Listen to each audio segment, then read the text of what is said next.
정봉주 전 의원이 민주당 최고위원 선거에서 떨어지는데 가장 큰 역할을 한 사람이 있죠.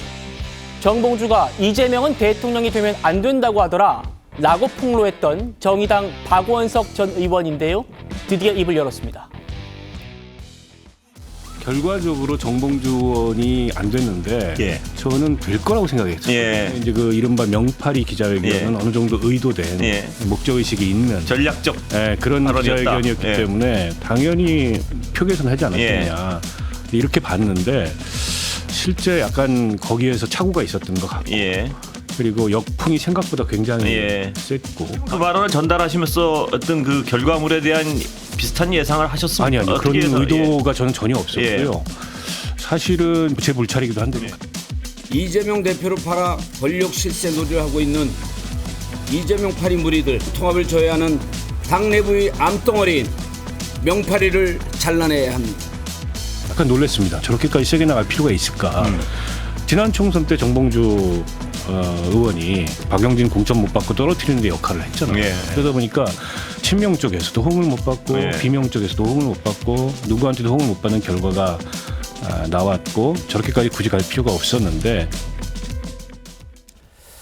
시청자 여러분도 아시는 것처럼 이 논란이 원래 박원석 전 의원이 촉발시킨 논란입니다. 그래서 이분 얘기까지 끝까지 들어야 이번 논란이 마무리가 될 것 같아서 좀 준비를 했습니다. 이현정 의원님. 네. 박원석, 정봉주 이 두 사람 굉장히 가까운 사이로 알려져 있지 않습니까? 그렇죠. 그런데 가볍게 생각했다, 내 불찰이다. 본인도 파장이 이 정도로 커질지 예상 못했다 하네요.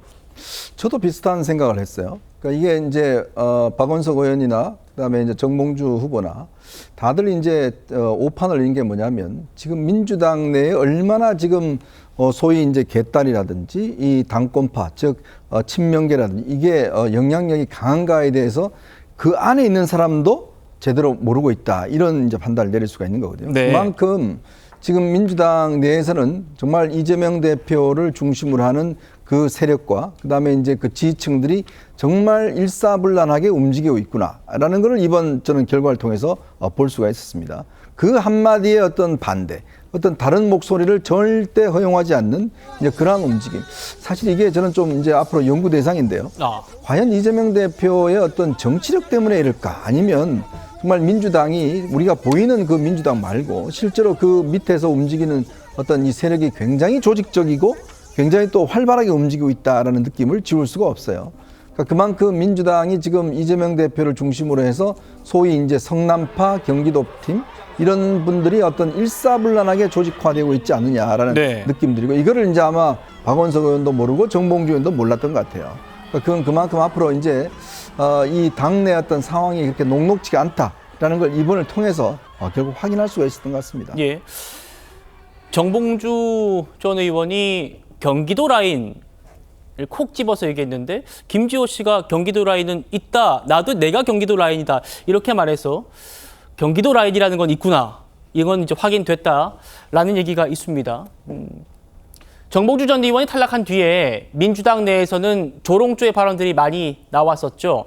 정봉주를 탈락시킨 당원들에겐 집단지성이다. 이렇게 추켜 세우기까지 했었는데 신경민 전 의원이요. 오늘 이렇게 일침을 놨습니다. 들어보시죠.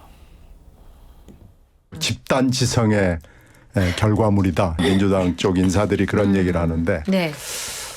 저는 좀 나쁘끄러운 얘기를 정말로 나불키지 않고 저렇게 뻔뻔하게 할 수 있다는 것이 일단 저는 그 용기가 가상합니다. 네. 이건 집단지성이 아니고요. 집단 린치입니다. 망발이고 집단 행패입니다.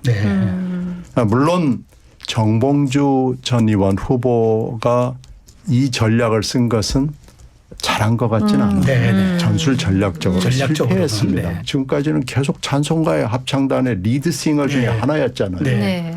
그런 사람이 갑자기 와서 합창단 안 할래 하면서 목사한테 그냥 쌍욕을 하고 나가는 거 아니겠어요?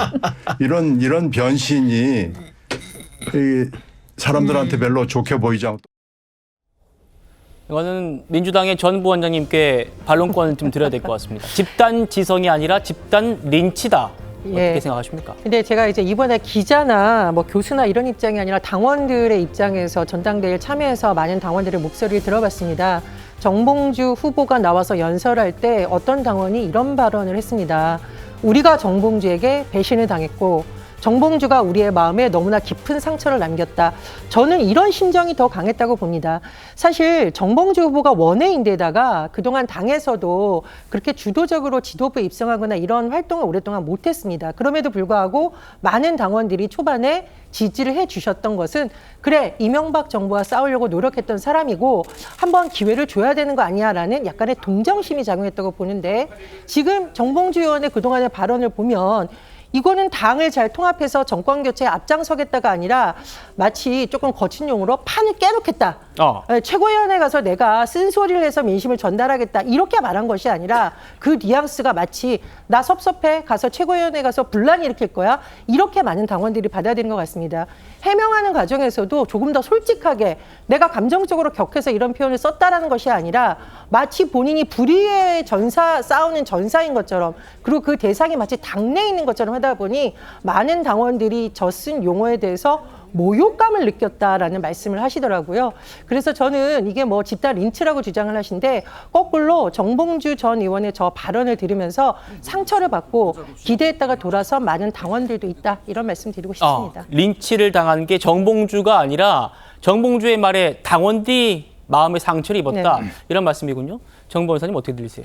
글쎄요, 지금 민주당에 지성이 있는지 저는 잘 모르겠어요. 지성이 있고 그 지성이 모여야 그게 집단 지성 되는 거 아니겠습니까? 제가 봤을 때 민주당에서는요, 오로지 한 사람을 위한 당이 아닌가. 그 다음에 민주당에서 뜨려면, 민주당에서 출세하려면 뭐 해야 됩니까? 제가 봤을 때 막말해야 돼요. 막말한 순서대로, 막말이 강한 순서대로 지금 최고위원 순위가 딱 나오지 않았습니까? 정신 나간 소리라고 한 말을 하지 않았으면 그러면 김병주 의원이 최고위원이 될 수 있었겠는가. 더군다나 살인자라고 하는 현직 대통령과 영부인에 대해서 살인자라고 하는 말을 하지 않았다라고 하면 전현희 의원이 과연 6등에서 2등으로 점프할 수 있었을 것인가. 지금 그러한 상황이 민주당인데 그러한 민주당 사람들 잔뜩 모아놓는다고 한들 이게 어떻게 집단지성이 될 수가 있겠는가. 뭐 물론 이제 그 정봉주 전 그 의원에 대해서도 정봉주 후보에 대해서도 이래저래 비판할 여지는 있지만 누가 뭐라고 그래도 정봉주는 제가 제 눈에는 피해자로 보여지고요. 그 피해자가 집단 린치에 의한 것이다라고 하는 것은 그 신경민 전 의원의 말씀에 저는 전적으로 공감할 수밖에 없습니다. 예.